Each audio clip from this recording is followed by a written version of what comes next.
Yo, welcome back to the Hideout, you guys, and I'm so glad you guys can make it. It's your boy Danchou, and I am back with another Gachiakuta chapter discussion, chapter 8. Such a good chapter. I really love this setup chapter. We got a lot of lore, a lot of information I've been looking for, and I'm glad to see it, and I'm glad it came.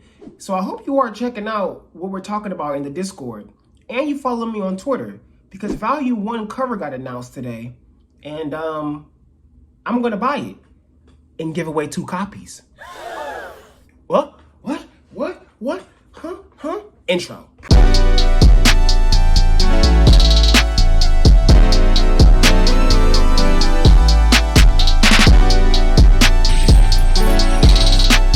Alright, so like I said, chapter 8 was amazing. It just was a lot of setup for this chapter, so this review isn't going to be as long. It really was just us getting to see how things lead up to them janitors doing their missions and things like that.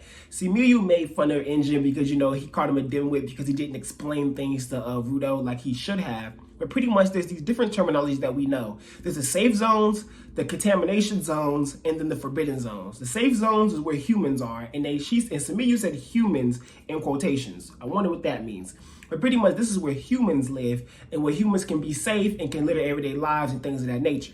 Contamination zones are where these aberrant beasts are at, where they're attacking, where things are dangerous for people, things of that nature. While these forbidden zones are where the most dangerous of these aberrant beasts are at, and nobody's allowed to go there because it gets very dangerous. You know, apparently a lot of givers and generators die in those forbidden zones. And for some reason, Engine was just around there strolling leisurely, he claims. So that's a little suspicious, and he's powerful enough to deal with that. And Samiyu's not surprised by that. So we know that Engine's pretty powerful, and we already knew that from how Zonka was treating him, and how Zonka was bigging him up mentally because he felt good that Engine was bigging him up.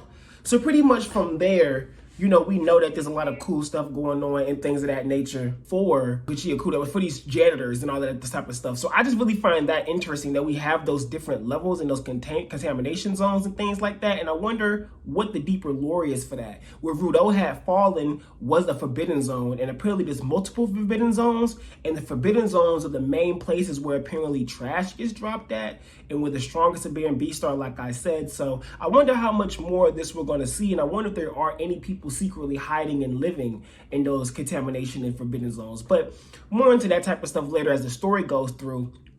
Rudo actually is now sent on the field, and the missions pretty much seem like the kind of like adventurer guilds type of situations where they are given a mission by some people from a different town or a safe zone pretty much area, and they pretty much want the aberrant beast handle or things of that nature in that vicinity. And so the janitors go and they handle that. And these janitors are also have supporters, people who are part of the janitor corps, but they're not givers. But as we've seen, that janitor dude who's a supporter, he apparently has super strength.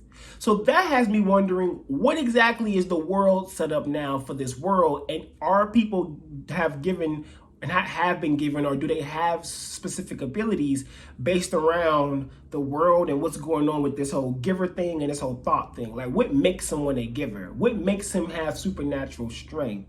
I find all of that to be kind of funny and kind of cool at the same time, because it's funny how that we don't know how these things work. And so we're going to have to go through and just see how it, unfolds. But then I find it really interesting that we know that these things are a part of it, and it doesn't seem like we aren't being told enough information. It seems like we're being told just enough to get ready to move into the future to be able to do more. And I just find that really cool and really interesting. Beyond just that, so what really starts making this really cool to me is the way that Ryu was talking to Rudo and trying to explain to him that not only being a janitor, but living in this world, living down in the abyss or the underworld, takes a calm mind. So Rudo is trying to stay calm as he can through all of this. Right before this, I forgot to mention that I love the fact that Rudo sees these contamination zones as treasure troves. I find that so cool. You know, he's the kid who any thing can become his jinky, and any trash is his treasure. So one man's trash is another man's treasure. He literally embodies that, and I find that so cool. And since he already has that, if he combines that mentality with the mentality Ryu was talking about and being calm and understanding the world they're in and all that type of stuff, he's going to be so cool. Like, such a really cool MC just to watch unfold in the world. And his progression and growth is going to be fantastic. I'm really interested in how all of this is going to happen for him because he has such a dark goal. He wants revenge, right? But Rudo isn't really a dark kid. And I can't wait to see how the world works with him or works against him with all of this stuff. It's so interesting. It's so different. And I don't think I've seen anything like it.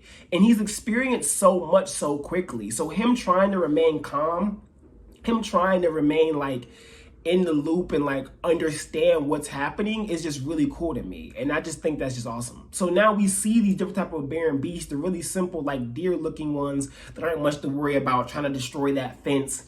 And Ryu's all like, oh, Rudo, don't worry about it. Everything's okay. Da, da, da. And that big old destructive a bear and beast comes out of nowhere. And Ryu's all like, wicked. And I'm like, it's so cool. Like, I love when characters are like that. And she's just hype. She's like, I've never seen an bear and beast like this. I want to mess with it. I want to fight it. And she's excited because it's a dangerous enemy. And she gets to fight it and see how strong it is and see exactly what it can do, you know? And I'm excited to see that from her. So yeah, this chapter wasn't really super thick in terms of like discussing stuff, but there was a lot for me to think about that I'm not going to necessarily bring up because I feel like that's more so rambling. But as we get more into this series and more stuff unfolds, these chapter reviews are going to, you know, be longer, or they're going to have more to them. But right now, this video is going to be kind of short because this was a setup chapter leading us into some things, and we learned some information, but not enough information for me to keep harping and talking to you guys for a million minutes about those different things. But I am hyped. I am ready, and I cannot wait to see what happens in the future of Gachiakuta. Chapter 9 is going to be great, and so I hope you guys are ready for that because I know I'm ready for it. So, thank you so much for coming back to the Hideout, you guys. I'm so glad you guys can make it. It is me, Danchou, and if you like more content like this, make sure you hit that like button, make sure you hit that subscribe button, and hit the comment section below and let me know what you think about Gachiakuta. Okay, you guys? And make sure you join the Danchou Hideout Discord. We do a lot of fun stuff in there, like I always say. Come hang out with us. Come talk to us. Let's do different things. And also on top of that, like I said, there's a giveaway going on. Don't you want to get something for free?